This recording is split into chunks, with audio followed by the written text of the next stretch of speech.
بهم لله عز وجل. وللناس اللي كيحبوا الفنان، الحاجه الوحيده اللي بغيت ندوز انا هو تحسيس الفنان وتحسيس حتى المجتمع، ان المجتمع ديالنا بدون فن بدون ثقافه فهو مجتمع ميت وتنحكموا عليه، لان الفنان له قيمه معنويه كبيره جدا.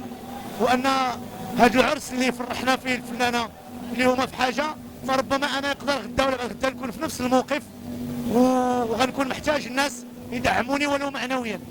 فالفنان دائما يعيش في ضيق وخوف وقلق من اجل اطفاء الاضواء، تيقول يا ربي انا ما بغيتش الضوء يطفى عليا. فهذه الفكره اللي بغيت نوصلها للناس، باننا خصنا دائما نسولوا على الفنان ونشكروا عليه وندقوا عليه ونشوفوا اشنو محتاج. بعض الاحيان ماشي الفلوس هما كل شيء، بعض الاحيان غير الحب والعطف والتعاون والتحسيس هو اللي يقدر يوصلنا لبزاف الحوايج.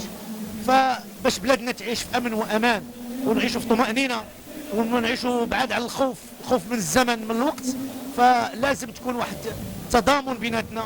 وحنا الفنانين اللي خصنا نعطيو المثل، والحمد لله توصلنا لهذه القضيه في الدوره الاولى والدوره الثانيه ودوره كتنسيك في دوره. فكنظن ان الدورات الجايه ان شاء الله كيف قال نوف البراوي غادي نكون الفنان هو اللي غادي يعطي وما يبقاش الفنان هو اللي كياخذ، لان الفنان كيعطي معنويا الان محتاج ماديا، لكن غدا ان شاء الله غيولي يعطي معنويا وماديا، لان كنخلقوا واحد الجسر بين الفنان وبين المستثمرين وبين رؤوس الاموال اللي كاينه في المغرب. بغينا نوصل لهم الفكره ان الفن ممكن والثقافه ممكن ان يكون عنصر مهم في تطوير الاقتصاد ديال البلاد. وشكرا.